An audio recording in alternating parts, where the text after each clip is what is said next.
嗨，大家好，我是躺平树，今天是2020年8月11号。这一期啊，咱们聊一聊雅典娜事件。什么叫雅典娜事件呢？大家恐怕还能想起来吧？也就是3年前呢，有一位网红突然消失，但是在网上闹得也是沸沸扬扬。这名网红就叫雅典娜。今天为什么突然讲这个故事呢？网传啊，大家要记住的是网传，失踪了3年的100万粉丝网红雅典娜终于有了消息。答案呢，比最残忍的猜测还要残忍。雅典娜早在2023年6月就已经遇害，也就是当时传出雅典娜消失那个时候不久雅典娜就已经遇害了。把她推下深渊的也不是什么陌生人，而是她最信任的闺蜜。这个闺蜜叫李亦菲。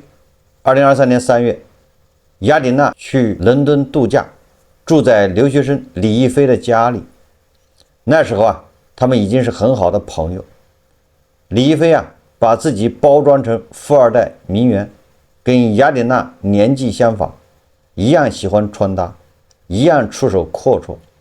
两个人给人感觉三观品味各方面都相投。两个人住在一起，一起逛街，一起吃饭，一起拍照，一起发朋友圈。雅典娜对这位陌生人完全卸下了防备，所以他们慢慢的成为好朋友。但是雅典娜自己她不知道从住进李亦菲给她提供的那间房子开始，她就已经被盯上了。李亦菲不是来交朋友的，她是专门来打猎的。这个雅典娜是什么人呢？她本名叫孔丽梅，广东人。这个人很不简单为什么她有100万粉丝因为她是个美女。2021年雅典娜拿下世界小姐澳门赛区季军，在抖音上有100万粉丝。她日常分享给网友的呢，都是她的穿搭、旅行，人长得漂亮，也有名气。所以这个在李亦菲眼里她不是什么闺蜜，而是一块送上门来的肥肉，是他们早就盯上的一个目标。李亦菲耐心的经营了几个月，带着雅典娜认识自己的人脉圈，其中最重要的一个人就是李亦菲的干妈。2023年5月，干妈出手了她主动联系雅典娜，说李亦菲失恋了，心情很差，想约雅典娜一起去菲律宾马尼拉散散心。这个也没什么是吧？闺蜜失恋了，陪她出去玩玩也可以。何况这个干妈还说了，所有的费用全包，你不用掏钱，你就去陪她玩玩就行了。逛街、旅行，劝一劝李亦菲。你说这个理由，这个要求怎么好拒绝呢？而且还是免费。但是雅典娜那个时候她工作忙，正好手上恐怕有点事情，走不开，所以她就没答应。结果这个李亦菲后面就天天找这个雅典娜聊天，一会儿说自己快抑郁了，一会儿说那边有高薪模特广告可以拍，总之千方百计的就是要让雅典娜去，还说要送雅典娜奢侈品和裙子，也就是说这个限量版的裙子等等吧。因为这个雅典娜嘛，她不就喜欢这些衣服软磨硬泡了快1个月，雅典娜终于心软了。两个人约好6月16日在马尼拉碰头。出发那天，雅典娜在广州白云机场准备登机，李亦菲发消息说自己临时有事，改签晚一天到。她还贴心的说已经安排了一个叫 Neil 的朋友在马尼拉接机，你放心去。你说这个李亦菲不就是放鸽子了吗？说好了他们在马尼拉会面，结果到了那儿，等到这个雅典娜订好了机票，到了飞机场，这个时候李亦菲告诉他说说我临时有事，我明天才能到。本来约好了一起到的，对不对？不过不要紧，那边已经安排了人接你去了，对吧？跟那个 Neo 联系就行了，放心吧。所以这个雅典娜她本来心里还有点嘀咕，是吧？是被那个李亦菲忽悠去的，结果李亦菲自己也到不了，第2天才到，她就心里打鼓。但是行李箱已经托运了，而闺蜜李亦菲说的也这么的周到体贴，所以雅典娜还是，对吧，收起了心里的那个忐忑登上了飞往马尼拉的航班。这个雅典娜她不知道的是，那个接机的尼欧不是什么朋友，是一名绑匪。就这样啊，雅典娜的好闺蜜李一菲从头到尾连菲律宾的国境线都没有碰过，她就在国内坐在电脑前，亲手把雅典娜的航班信息、行程轨迹、一举一动全部发给了境外的犯罪团体。落地马尼拉机场，雅典娜刚出关就被几个人控制了，手机被收走，证件被没收，人身自由彻底没了。你说啊，他上去那肯定就一出海关，他就联系那个尼欧啊，尼欧说我在这儿呢，接你，直接把他带上车，一上车完了，商务车上对吧？好几个菲律宾人，你想想吧，这不就是羊入虎口吗？没有任何逃生的机会，手机被没收了，证件也被没收，往哪儿跑？跟谁联系呢？连自由都没有了。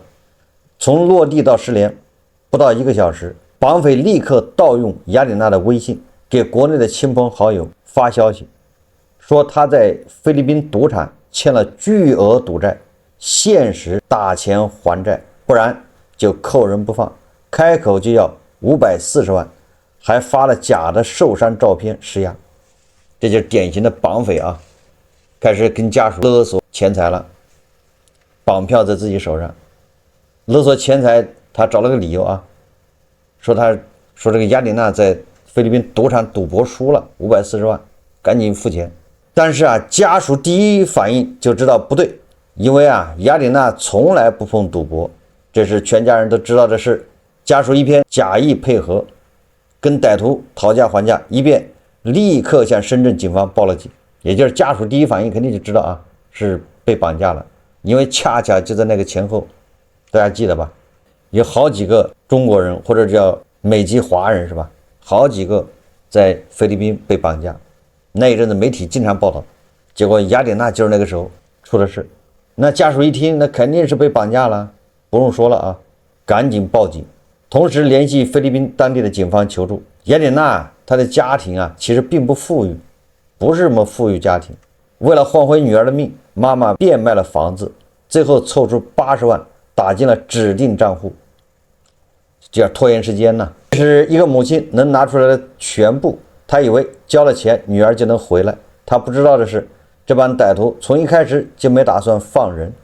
拿到赎金之后他们担心雅典娜记住了团伙成员的脸，回国报警，干脆一不做二不休，灭口抛尸。从雅典娜落地马尼拉到被杀害只有短短几天，她从来没有离开过马尼拉，她的人生停在了2023年那个夏天。而绑匪们的操作才刚刚开始。为了掩盖杀人事实，拖延警方的调查，他们在接下来的3年里散布了大量的谣言。有人说雅典娜被转卖到了柬埔寨电诈园区，也有人说她沦为了66号小姐，还有人说她被秘密包养，自愿留在外面不回家，甚至连雅典娜的社交账号都被他们盗用，时不时发点消息，向网友借钱，向粉丝借钱制造一种他还活着的假象。这个持续了整整3年，家属在等，大家宁愿相信最不堪的版本，也不愿意相信最坏的结果，因为只要还活着就有希望。犯罪团伙就是抓住这种心理用谣言拖着家属，拖着舆论，拖着真相。这3年他们一边躲一边继续作案。刚才说的这李一菲他们就是一个犯罪团伙，而李一菲只是这个犯罪团伙的一个钩子。犯罪团伙头目叫刘恒，手里握着好几个国家的假身份，专门在菲律宾针对中国公民，实际上就是华人实施绑架勒索，前后做了10几起案子，不止1个人遇害。也就是这个刘浩文他们这团伙专门从内地从中国把人骗到马尼拉，利用当地这种对吧治安，当地的这种你到了那儿你人生地不熟，在那儿绑架勒索。但是怎么把你从内地骗到那儿去，这是个活，技术活，所以他们觉得下本钱，物色挑选对象，然后怎么样去接近，以什么理由把你骗过去，叫因人而异，因材施教，对每一个人不同的对象使用不同的方法。他们有一整套成熟的套路，先找人设局，包装成名媛富二代，通过社交圈接近目标，取得信任，然后以散心、拍广告、做生意名义把人骗到菲律宾，落地就控制，微信盗号，并赌债的理由勒赎金，拿到钱之后直接撕票，再散布各种谣言，混淆视听。而雅典娜就是这套流水线作业上的牺牲品之一。2024年6月，绑匪们用同样的套路又做了一个大案，他们把美籍华人和中国人夏骗到马尼拉，这个还记得吧？这个两个人实际上他们是从事医疗器械相关工作的，然后也是那个骗子就是在一个医疗器械展上揭示的那收的名片，医疗器械展嘛，对吧？他就去，那个骗子是个女的，叫什么名字？叫李娜，好像是斯里兰卡人呢。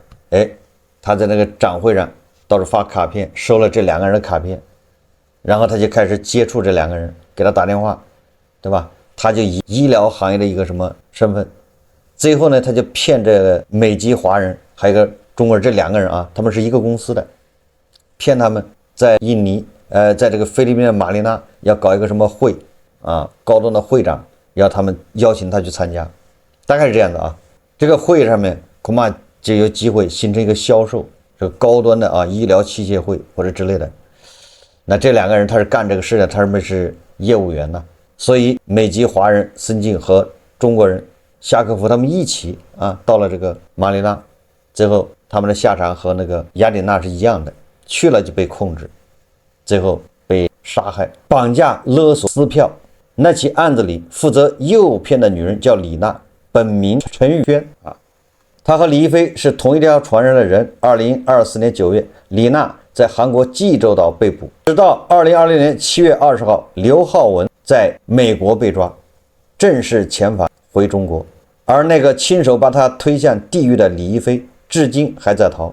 雅典娜失联后他火速注销了所有社交账号，删关了和雅典娜的所有合照，拉黑了所有共同好友，切断了一切过往痕迹，干脆利落，就像她当初经营闺蜜情谊一样冷血而有耐心。现在她人还在境外，具体在哪儿，改了什么名字，没人知道。不过天网恢恢疏而不漏，逃得了一时，逃不了一世没有人知道下一个雅典娜是谁，但你只要知道一件事情，那些处心积虑接近你的人，那些对你好的不真实的人，那些三番五次邀请你去陌生地方的人，你以为遇到了知己，可能只是个猎人找到了猎物。这就是最近网上传出来的关于雅典娜的消息。而这个雅典娜的消息为什么这个时候传出来呢？就是因为这个团伙的头目叫刘浩文被遣送回中国，从美国那么回来之后呢，有人呢就开始想象，因为这个报道并没有正规媒体报道都是自媒体在传。因为雅典娜失踪雅典娜突然消失，这个在网上当时闹得比较大很多人关注，所以借着这个机会突然说雅典娜这个事情有了眉目，主犯已经抓了，雅典娜已经被害了。但实际上截止到现在雅典娜到底有没有死，到底是什么原因，到底在哪儿，或者死是怎么死的，根本就不知道。最早发这个消息的都是一些东南亚的自媒体账号，他们当初就是报道了雅典娜失踪。那这次正好趁着刘浩文被抓，他们就认为这案子破了。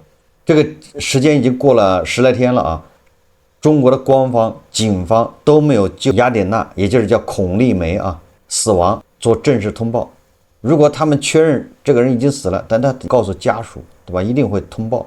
但是现在官方都没有，菲律宾官方也没有相关的报道和情况说明，家属也没有出来说话。所以说这个大概率还是自媒体在借着这个事情，也可以说是炒作，也可以说是自己想象的一种愿望。而雅典娜被证实被害这个报道最早是菲律宾世界报报道的。这个菲律宾世界报他也没有，对吧，刻意去杜撰。他说这个叫菲律宾世界日报消息，综合财新网及多家媒体消息说，中国公安部于今年7月20日通报，当天下午17时许，随着一架民航客机降落在北京国际首都机场，在境外针对中国公民实施绑架、杀人犯罪的主要犯罪嫌疑人刘某文被移交中国警方。多年来，刘汉文招募等人组成绑架团伙，先后策划实施10余起绑架案，多名受害人惨遭撕票。此前报道的中国江苏润迈德医疗科技有限公司国际营销总监夏福从事医疗器械代理的美籍华人森静外，其他在非遇害的人员还包括中国网红雅典娜等人。这句话是他加上的啊。我看了一下公安部他发了一个通知，公安部是7月20号说，中美执法合作取得新战果，在境外针对中国公民实施绑架杀人犯罪的嫌疑人刘某文被遣返我方。这个刘某文就是刘文。公安部那个通报里这么说的，他说在公安部统筹协调下，7月20日17时许，随着一架民航客机降落在北京首都国际机场，在境外针对中国公民实施绑架杀人犯罪的主要犯罪嫌疑人刘某文被移交中国警方。2024年6月，中国公民夏某某等人被骗至菲律宾后遭犯罪团伙绑架杀害，经查，刘某文有重大作案嫌疑，并已潜逃至美国。公安部对此高度重视，与美国、菲律宾、韩国等国执法部门开展密切执法合作，全力开展案件侦办工作，同时组织精干力量专案攻坚，通过国际刑警组织发出的红色通报，多次与美执法部门开展案件交流和证据共享，全力推动美方对刘某文的遣返工作。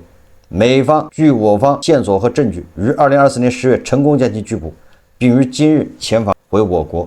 公安部有关负责人表示刘某文等人系列绑架杀人案成功告破，是中美执法部门落实中美元首会晤重要共识的最新成果，是中美联手打击跨国犯罪的又一成功案例。公安机关坚决维护我国公民安全利益，犯罪分子只要实施了侵害中国公民的犯罪，中国警方都将依法严厉打击，绝不手软，一追到底。公安部里面他没说雅典娜，如果说了雅典娜，对吧？那肯定在下面要说的，他说的主要是那2个医疗器械那2个员工。所以说菲律宾的媒体他在下面就加了一个雅典娜，然后这个东南亚的那些自媒体账号他在做视频的时候他还加了那个片段，恰恰那个片段里面那个截图显示的就是宁波公安机关前几年也是这个打击一个诈骗一个犯罪一个宣传视频，这个东南亚的他的自媒体他把这个移花接木给他拼接到自己的那个视频里面去了，搞得挺正规的但是那个宁波公安呢，应该是那个视频我没看，他就是把雅典娜被骗到国外去，肯定是做了个案例介绍，主要电诈嘛，说某网红对不对，被谁骗了到东南亚，然后呢那个视频最后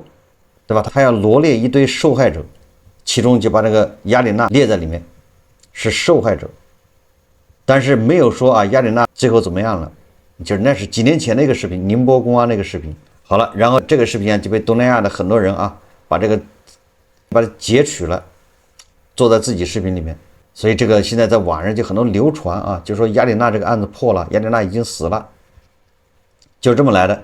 所以这个呢也导致很多人给宁波公安部门打电话核实。8月10日，有媒体报道称，在抖音平台有127.6万粉丝的世界小姐孔丽梅，抖音账号叫雅典娜莉亚，确认已经遇害。绑架杀害雅典娜的背后主谋就是上月从美国被引渡回国的刘某文。相关报道引用浙江宁波公安发布的相关视频截图显示，在宁波公安发布的受害者名单里有中国网红雅典娜莉亚，引发关注。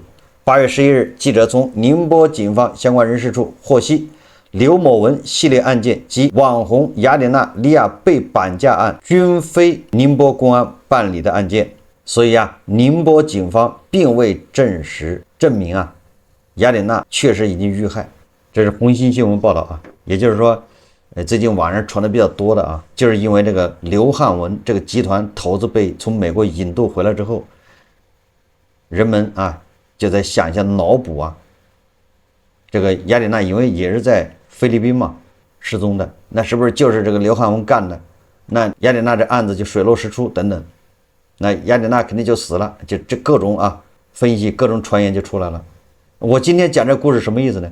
我这讲这故事不是说这个雅典娜死没死她的下落确实让人比较揪心我讲这故事就是大家还是要小心吧。随着经济形势越差，各种骗局、各种诈骗、各种谋财害命的事情，恐怕是会越来越多有些人他就铤而走险，恰恰经济不好钱不好赚的时候，有些人为了赚钱，他也就忽略了安全。这个两下对吧？一配合，这样的事情就会越来越多。所以说，如果你要想对吧，有些人对吧愿意去菲律宾印尼这些地方，最好还是别去，小心点。最近我看那个泰国好像也不消停，还是要多个心眼儿。无事献殷勤非奸即盗。那雅典娜到现在对吧，音信全无，人间蒸发，多多少少估计是吧，我大概率已经遇害了，要不然他不可能连他妈的不联系的话如果他还，那要么就是他现在已经失去自由，这就是交友不慎再说一说今天这个红绿市场，那不就典型的就是个诈骗对吧？把你骗过来，然后在这里面把你屠宰，不跟那个刘汉文把人骗到菲律宾不是一个逻辑吗？是一个意思没什么特别大的区别。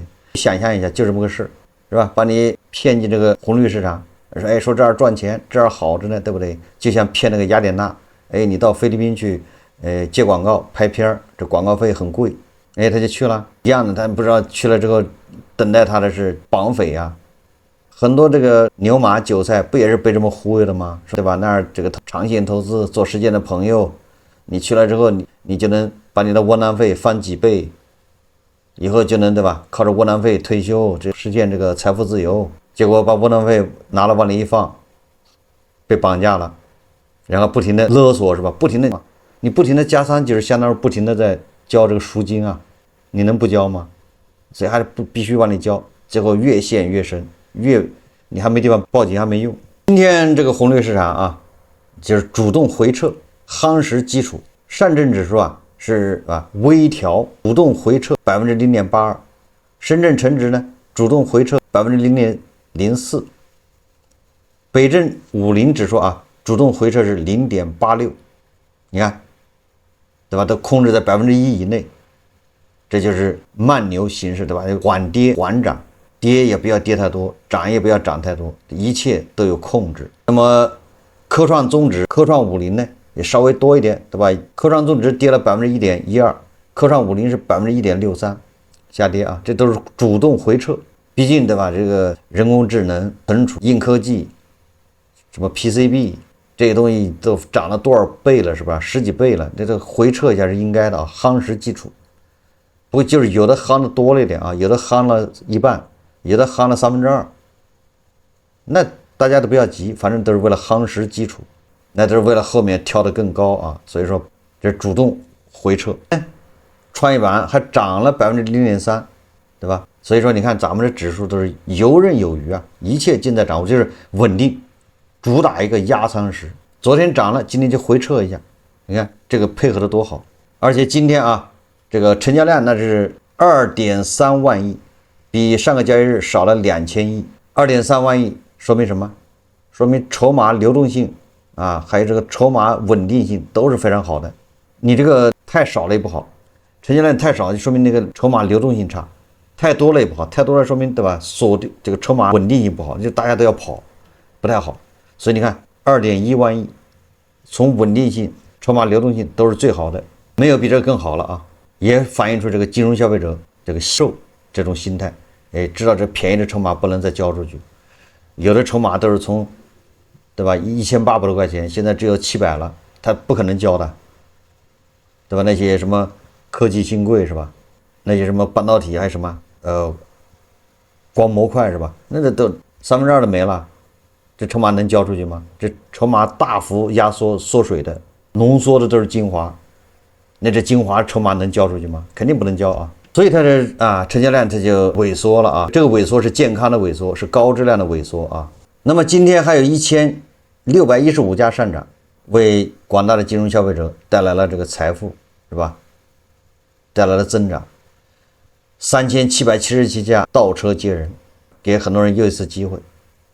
4000点之前最后一次上车机会，对吧？再不上车来不及了啊！这次回来接人的车啊，拍的多了一点，3777个。所以说，从哪个指标看啊，我们这个指数啊，我们的资本市场都是相当健康、良性、高质量。全球资本市场压舱石，你挑不出什么毛病啊，基本上都是非常稳定。慢牛的格局啊，已经形成，正在运行之中。但是你看这个日韩股市啊，那就稍微差点事了。首先是日本的股市啊，他就吓得没敢开市，找了个借口啊，今天休息一天。而韩国的 Kospi 指数啊，今天在我大 A 的领导之下、带领之下，收盘也翻红啊，涨了 0.73%。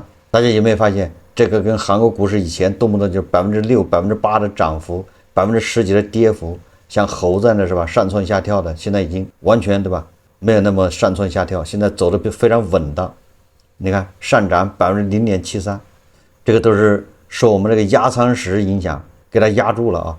不仅这个韩国的资本市场啊，资本市场连韩国的这些大 V、明星艺人也在学咱们，对吧？财经大 V， 哎，这一点，所以说韩国人家已经知道了，全方位要跟咱们学起来，不光是对资本市场的治理，对吧？他们资本市场的参与者，他们韩国的那些财经大 V、那些明星啊，都在学咱们的这边财经大 V， 学什么呢？据韩国先驱报10日报道，电视和 YouTube 创作者开始将股市焦虑转化为娱乐内容。与传统财经节目不同，这类节目跟随明星和艺人经历股票投资中的盈利与亏损。随着这种节目形式越来越受欢迎，也有人担心将巨额经济损失变成娱乐内容，可能会让观众逐渐对资本投资风险变得麻木。什么意思呢？就是这些，对吧？在综艺节目里面或者在自媒体频道，那就展示自己的亏了，对不对？亏麻了啊，比昨天又亏多了，这样就能赢得大量的流量和关注。这个在咱们这边不也是这样吗？是吧？那个你看那好多大 V 一天到晚展示自己的财富，那个账户又亏了10几万，又亏了多少，天天亏麻了。现在啊，韩国人也学会了，也开始这么整。为什么这样做呢？这个实际上就它暗合一个道理啊，就是金融消费者，这是胡锡进老师说过啊，曾经他也这么说过，就是作为金融消费者啊，自己赚钱其实是次要的，他主要是看到，对吧？大盘跌了5个点，我只跌4个点，我就很开心。那只是都跌了，对不对？账户缩水不要紧，我比大盘跌的少一点，我就很开心。大盘涨了1个点，我只涨了0.5个点，我就不高兴。虽然涨了，但是对吧？没有大盘涨得多，我也不高兴。这就是胡锡进老师曾经说过这样的话。这个什么意思呢？实际上就是大家更愿意看别人笑话，对吧？也就是说，我只跌3个点，大盘跌了5个点，那说明很多人都赔了嘛，赔得很厉害，对吧？那我赔的少一点，那我就很开心，对吧？所以如果再进一步来分析的话，实际上就是看到别人亏，我就很开心，那对吧？受众就是这样的，所以说这些明星、这些大 V，那他就扮演这种，对吧？亏的，让他的粉丝开心就完了，让他的观众开心，所以说出了这么一档节目，卖惨的。看到别人赚钱啊，大家心里都不太舒服，多少有点难受，是吧？有点这个醋意。但是一听说谁赔钱了，那感觉心里舒服多了，不是我一个人赔，他比我赔的还多呢。韩股大起大落，催生炒股综艺，明星艺人镜头前盈亏。好，这期节目啊，咱们就聊到这里，感谢大家收看。如果喜欢我的节目，欢迎订阅、点赞、评论，谢谢大家。